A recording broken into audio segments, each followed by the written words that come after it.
सर्व पर्यवेक्षिकेची तयारी करणाऱ्या विद्यार्थी मैत्रिणींना माझा नमस्कार। आज येथे आपण लेख लाडकी महिला बाल विकास विभागाची अत्यंत महत्त्वाची योजना लेख लाडकी योजनेबद्दल माहिती बघणार आहोत। लेख लाडकी योजनेची सुरुवात कधी आहे तर 1 एप्रिल 2023 रोजी झालेली आहे। लेख लाडकी योजनेची सुरुवात ही 1 एप्रिल 2023 रोजी झालेली आहे। कुठलीही योजना आपण बघायच्या अगोदर त्या योजनेची एक पार्श्वभूमी असते। तर तुम्हाला मी आज लेख लाडकी योजनेची पार्श्वभूमी सांगते। जी महिला बाल विकास विभागाची माझी कन्या भाग्यश्री योजना होती, 2016-17 साली जी योजना चालू झाली होती माझी कन्या भाग्यश्री, त्या योजनेमध्ये देखील मुलीच्या सक्षमीकरणावरती भर दिला होता। त्यामध्ये देखील मुलीचा जन्मदर वाढवणे, मुलीचं सक्षमीकरण करणे, पात्र लाभार्थ्यांना एक मुलगी असेल तर 50,000 दिले जात होते आणि 2 मुली असतील तर तिला 25,000 दिले जात होते। ती योजना 2022-23च्या अर्थसंकल्पात अधिक्रमित केल्या गेली। का बरं? तर त्या योजनेला पाहिजे तसा प्रतिसाद न मिळाल्यामुळे त्या योजनेच्या ऐवजी लेख लाडकी योजना चालू केली। त्यामुळे तुम्हाला इथे एक महत्त्वाची गोष्ट लक्षात ठेवणे गरजेचे आहे किंवा टीसीएस सुद्धा ह्यावरती प्रश्न विचारू शकतात की कुठली योजना महिला बाल विकास विभागाची कुठली योजना अधिक्रमित करून त्या जागी लेख लाडकी योजना चालू केली। तर सगळ्यांनी लक्षात ठेवणं गरजेचं आहे, माझी कन्या भाग्यश्री योजना अधिक्रमित करून लेख लाडकी योजना चालू केली गेली। लक्षात आलं? योजना पाहताना महत्त्वाच्या काही गोष्टी असतात। एक म्हणजे त्या योजनेची सुरुवात, नंतर त्या योजनेचे उद्दिष्ट, त्या योजनेचे पात्र लाभार्थी आणि त्या योजनेच्या अटी आणि शर्ती। तर इथे आपल्याला आता त्या योजनेचे उद्दिष्ट बघायचे आहेत। उद्दिष्ट काय बरं? मुलीच्या जन्मास प्रोत्साहन देऊन मुलीचा जन्मदर वाढवणे। नावातच आहे लेख लाडकी योजना, त्यामुळे मुलीच्या जन्मास प्रोत्साहन द्यायचे। मुलीच्या जन्मास प्रोत्साहन दिल्यानंतर आपोआप लिंग गुणोत्तर वाढेल आणि मुलीचा जन्मदर वाढवणे। ते महत्त्वाची गोष्ट लक्षात ठेवणे आहे की मुलीचा जन्मास प्रोत्साहन द्यायचे आहे आणि मुलीचा जन्मदर वाढवायचे। दुसरं उद्दिष्ट कोणतं आहे तर मुलीच्या शिक्षणास चालना देणे। दुसरं उद्दिष्ट त्यामध्ये दिलेलं आहे की मुलीच्या शिक्षणास चालना देणे। तिसरं उद्दिष्ट आहे मुलींचा मृत्यूदर कमी करणे आणि बालविवाह रोखणे। स्पेशली मुलीसाठी योजना चालू केली गेलेली आहे, त्यामुळे पहिलं उद्दिष्ट आहे जन्मदर वाढवायचा आहे। जन्मदर वाढवल्यामुळे लिंग गुणोत्तर देखील वाढेल। मुलीचा जन्मदर वाढवायचा आहे, मुलीच्या जन्मास प्रोत्साहन द्यायचं आहे। दुसरं उद्दिष्ट आहे की तिच्या शिक्षणास चालना द्यायची आहे। शिक्षणास चालना द्यायची आहे ह्या उद्दिष्टाला तुम्ही हे उद्दिष्ट लिंक करू शकता की शाळाबाह्य मुलीचे प्रमाण येथे शून्यावर आणायचे आहे। काय करायचे आहे? शाळाबाह्य मुलीचे प्रमाण शून्यावर आणायचे। त्यांच्या शिक्षणास प्रोत्साहन देऊन शाळाबाह्य मुलीचे प्रमाण शून्यावर आणण्यासाठी त्यांना प्रोत्साहित करायचे आहे। तिसऱ्या नंबरचं उद्दिष्ट आहे मुलींचा मृत्यूदर कमी करायचा आहे। मृत्यूदर कमी करायचा आहे, बालविवाह कमी करायचा आहे आणि त्याचबरोबर ती कुपोषण कमी करण्यावर देखील येथे भर द्यायचा आहे। लेख लाडकी योजनेमध्ये 5 उद्दिष्ट सांगितले गेलेले आहेत। सुरुवातीचं उद्दिष्ट काय आहे तर मुलीचा जन्मदर वाढवायचा आहे, तिच्या जन्मास प्रोत्साहन द्यायचं आहे। दुसरं उद्दिष्ट आहे मुलीचा मृत्यूदर कमी करायचा आहे, त्याचबरोबर तर तिचं बालविवाह थांबवेल यासाठी प्रयत्न करायचे आहेत। नंतरचं उद्दिष्ट आहे कुपोषण कमी करायचं आहे आणि शाळाबाह्य मुलीचं प्रमाण हे शून्यावर आणण्यासाठी येथे प्रयत्न करायचे आहेत। योजना बघितली, त्या योजनेची सुरुवात बघितली, त्या योजनेच्या अटी शर्ती बघितल्या, त्या योजनेच्या उद्दिष्ट बघितले आपण। तर त्या योजनेच्या अटी शर्ती काय आहेत तर काय आहे बरं? पहिली अट, त्याच्यामध्ये पहिली अटमध्ये काय आहे की पिवळ्या व केशरी शिधापत्रिक धारक कुटुंब या योजनेसाठी पात्र असेल। पहिली अट सगळ्यांनी लक्षात ठेवायची आहे। लेख लाडकी योजनेमध्ये फक्त पिवळे आणि केशरी शिधापत्रिक, पांढरे आहेत का पात्र? तर नाही, पिवळे आणि केशरी शिधापत्रिकाधारक कुटुंब या योजनेचा लाभ घेण्यासाठी पात्र असते। ठीक आहे। दुसरं उद्दिष्ट आहे 1 एप्रिल 2023 नंतर जन्मलेल्या 1 किंवा 2 मुलींसाठी ही योजना लागू आहे। योजनेची सुरुवात सगळ्यांना माहित आहे 1 एप्रिल 2023।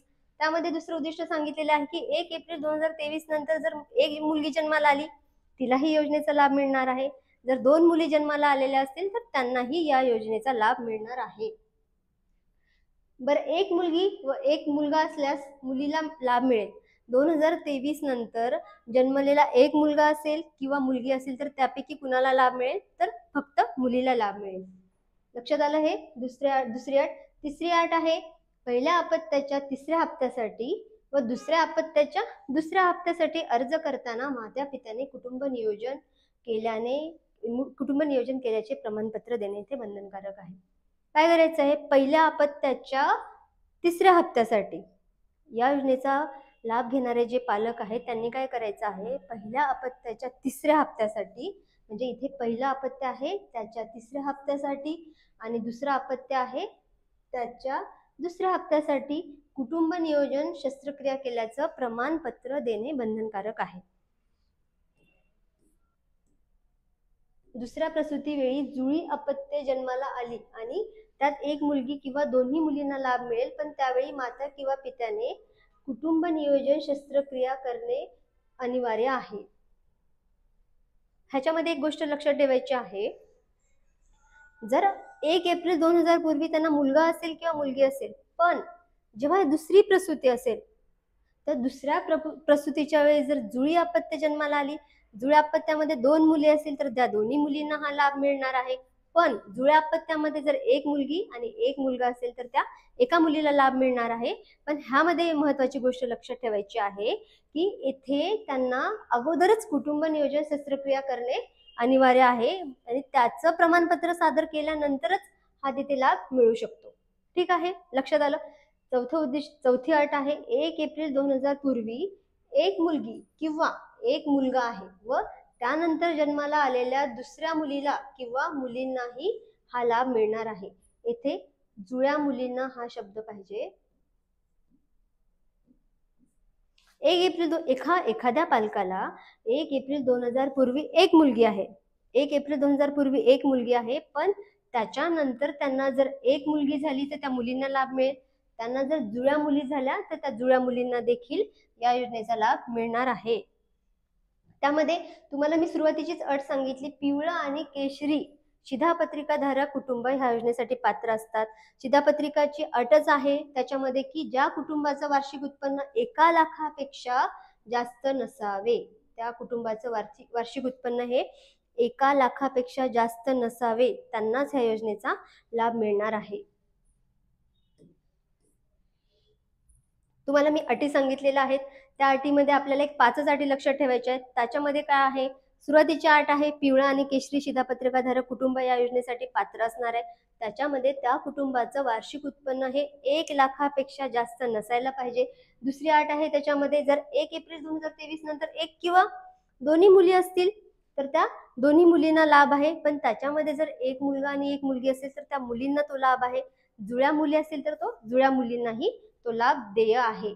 ह्याच्यामध्ये एक लक्षात ठेवायचं आहे की ह्या योजनेचा लाभ घेताना पहिल्या अपत्याच्या 3ऱ्या हप्त्यासाठी, पहिला अपत्य असेल तर त्याच्या 3ऱ्या हप्त्यासाठी आणि दुसरा अपत्य असेल तर त्याच्या 2ऱ्या हप्त्यासाठी अर्ज करताना कुटुंब नियोजन शस्त्रक्रिया करणे किंवा त्याचं प्रमाणपत्र सादर करणे त्यांना बंधनकारक आहे.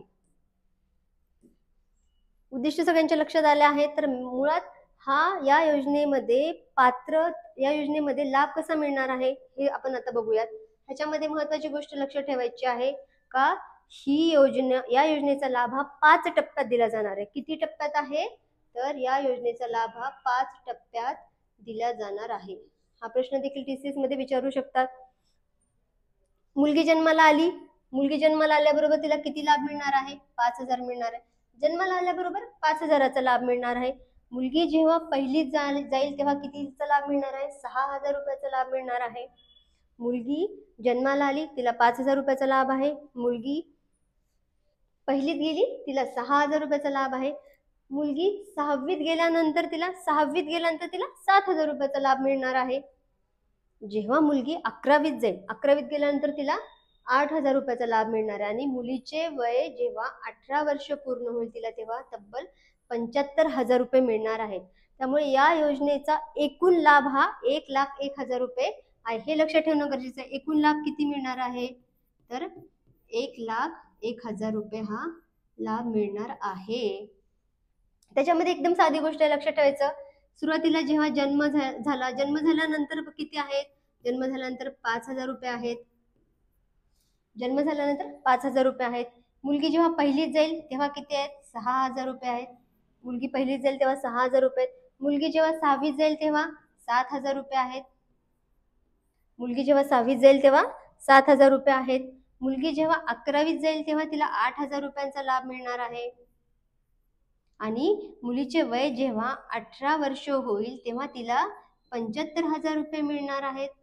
असा एकूण लाभ हा किती आहे बरं? 1,01,000 रुपयाचा लाभ आहे. याच्यावरती प्रश्न 100% ठरलेला आहे. एकतर तुम्हाला कुठल्या टप्प्यावरती कुठला लाभ मिळणार आहे हे प्रश्न विचारू शकतात TCS, किंवा एकूण लाभ किती मिळणार आहे.